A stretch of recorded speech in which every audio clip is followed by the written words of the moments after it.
संक्रांति का पर्व है। ये कोई मकर संक्रांति ऐसी नहीं पड़ गई।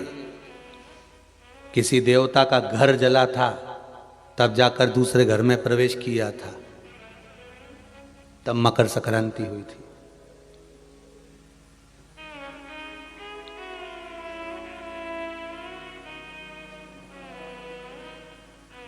एक बहू ने अपने ससुर का आदर नहीं करा था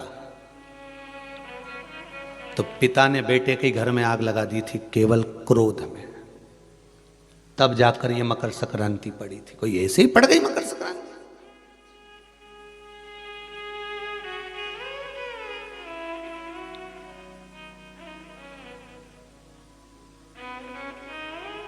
कह दिया आपने तो कि मकर संक्रांति का दान बड़ा प्रबल होता है, पर उस दान की महत्वता क्या है?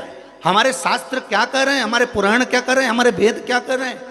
हम तो सुनते हुए आए भीष्म पितामह बाणों की सैया पर पड़े तो उत्तरायण सूर्य आने वाला था, इसलिए तब प्राण त्यागूंगा।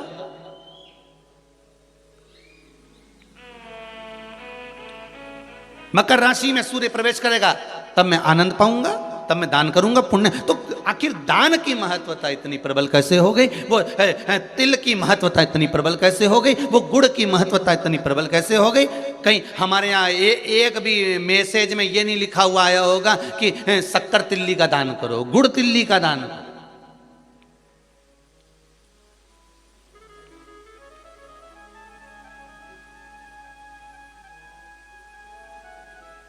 ज्योतिष के हिसाब से तिल शनि है और गुड़ सूर्य है।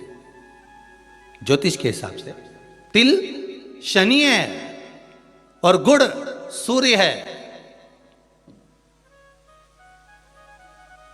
कोई साधारण सा भाव नहीं प्रगटा है महाराज जी। इस मकर संक्रांति पर केवल लोगों ने कह दिया कि पतंग उड़ा लो, तो कितनी अच्छी बात है। हिंदू धर्म में कम से कम एक दिन दिया, उड़ा लो, जितनी मैंने उड़ाओ, पर एक ही दिन उड़ाना रहे और एक ही दिन काटना।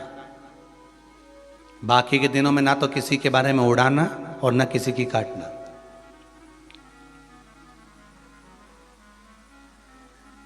मकर संक्रांति का पर्व देखना है तो पुराना उठाकर देखिएगा कि हमारे यहां मकर संक्रांति का भाव क्या व्यक्त करता था, क्या कहता था।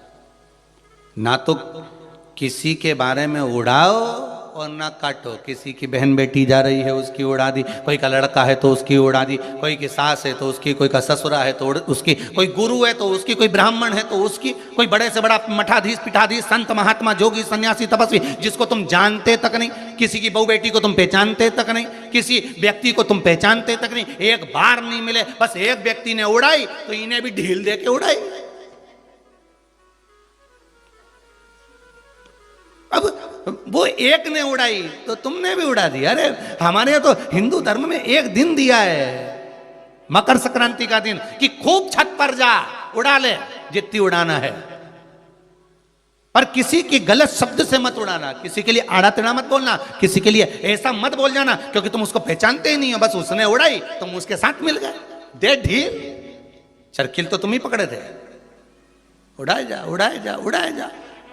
उन्हें उसकी बेटी के लिए कुछ कहा, 4 लोगों ने मिलकर और कह दिया, 5 लोगों ने मिलकर और कह दिया। किसी के बहू के लिए कहा, एक ने कहा, दूसरे ने फिर कह दिया, 4 ने मिलकर फिर कह दिया। किसी के बेटे के लिए कहा, किसी गुरु के लिए कहा, किसी ब्राह्मण के लिए कहा, किसी संत के लिए कहा, किसी साधु के लिए कहा। किसी ने एक संत पर उंगली उठाई, सबने उड़ाना चालू कर दिया। किसी ने एक गुरुजन पे उंगली उठाई, सबने उड़ाकर चालू कर दिया। हम उड़ा रहे, ना तो जानते ना पहचानते, ना देखा ना भाला, ना कभी उससे मिले ना जाने, बस उसने उड़ाई थी और तुमने जरखिल से ढील देके उड़ाना चालू कर दिया।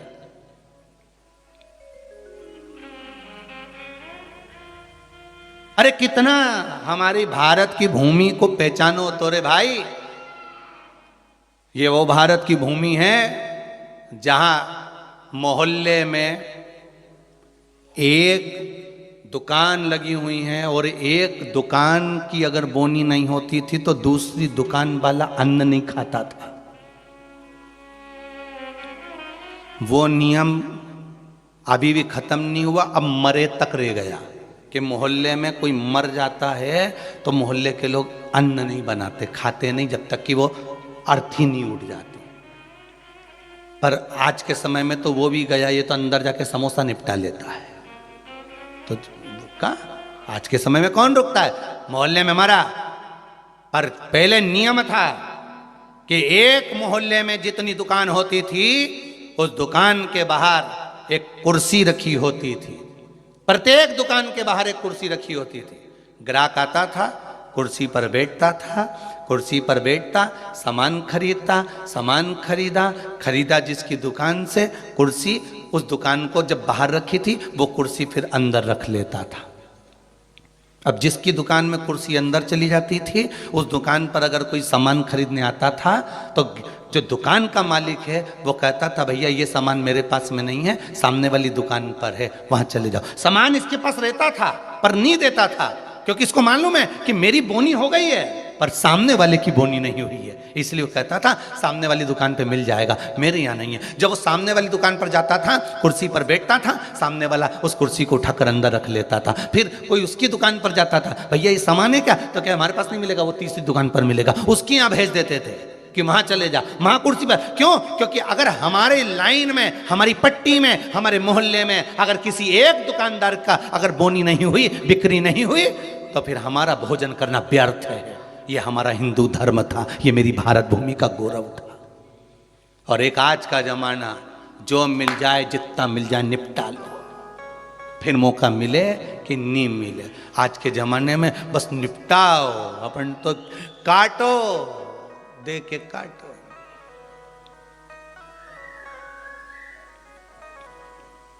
अरे भगवान से भी कहना, पतंग उड़े आकाश माने, डोर थारा हाथ मां, ओ वल्लभ मारी पतंग ऊंची राख जो। श्री जी बाबा मारी पतंग ऊंची राख जो। गोवर्धन बाबा मारी पतंग ऊंची राख, ओ भोले बाबा मारी पतंग ऊंची राख जो। भगवान से प्रार्थना करना, और दिया एक दिन भगवान ने, उड़ा लो जितनी उड़ाना है।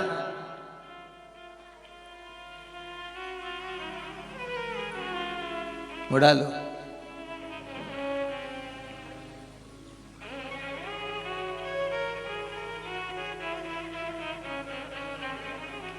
महाराज ज्योतिष में तिल को शनि और गुड़ को, जम के बोलो जरा, सूर्य कहा गया है। रहेगा 2 दिवस तक संपूर्ण भारत की भूमि पर संपूर्ण विश्व में मकर संक्रांति महोत्सव मनाया जाएगा। अपने अपने घरों में रहकर लोग इस पावन उत्सव को खिचड़ी, लड्डू, तिल का, गुड़ और कुछ दान, और उसमें भी सबसे मूल दान है भगवान की भक्ति का दान, अर्थात भगवान के भजन का दान, स्मरण का दान। आप दान करो, मना नहीं है, परंतु ये प्लास्टिक की चाय की चलनी और आटा छानने की चलनी और प्लास्टिक के बर्तन और ये सब चीजें दान करना करो, आपका मन हो तो, हमारे की तरफ से कोई मना नहीं हो। पर सबसे बड़ा दान है भगवान के भक्ति का, भजन का दान, भगवान का भजन का दान। राम नाम, कृष्ण नाम, शिव नाम।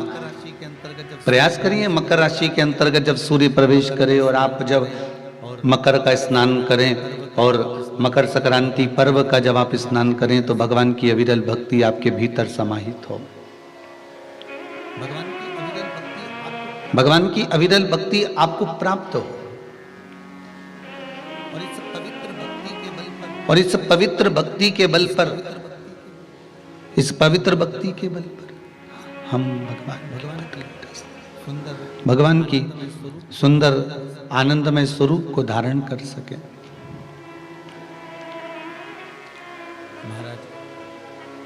महाराज आज सुंदर पुत्रदा एकादशी भी है। आप सभी को बाबा देव अधिदेव महादेव की इस सुंदर आनंदमय पुत्रदा एकादशी के लिए भी बहुत बहुत साधुवादता, बधाइयाँ। अपने जीवन को सार्थक बनाने का प्रयास करिए, भगवान की भक्ति में डूबने का प्रयास करिए और जितना बन सके उतना भगवान की भक्ति में डूबने का प्रयास करिए। मंगल परिवार गुप्ता परिवार, मंगल परिवार गुप्ता परिवार, शर्मा परिवार, ऑस्ट्रेलिया का शर्मा परिवार, अगर ये पावन मानसरोवर शिव महापुराण की कथा को करवा रहा है तो आपके भीतर ये भाव प्रकट होना चाहिए कि आप इस पावन कथा को सुनने के बाद आपके भीतर ये भाव प्रकट हो कि हम भगवान शंकर के कृपा पात्र होकर भगवान शिव की गंगा स्नान, यमुना स्नान, कुंड का स्नान, सरयू का स्नान, मानसरोवर का स्नान हम अपने भाव से कर रहे हैं, हम अपने दिल से कर रहे हैं। आवाज पकड़ रहा है, अपने मन से कर रहे हैं।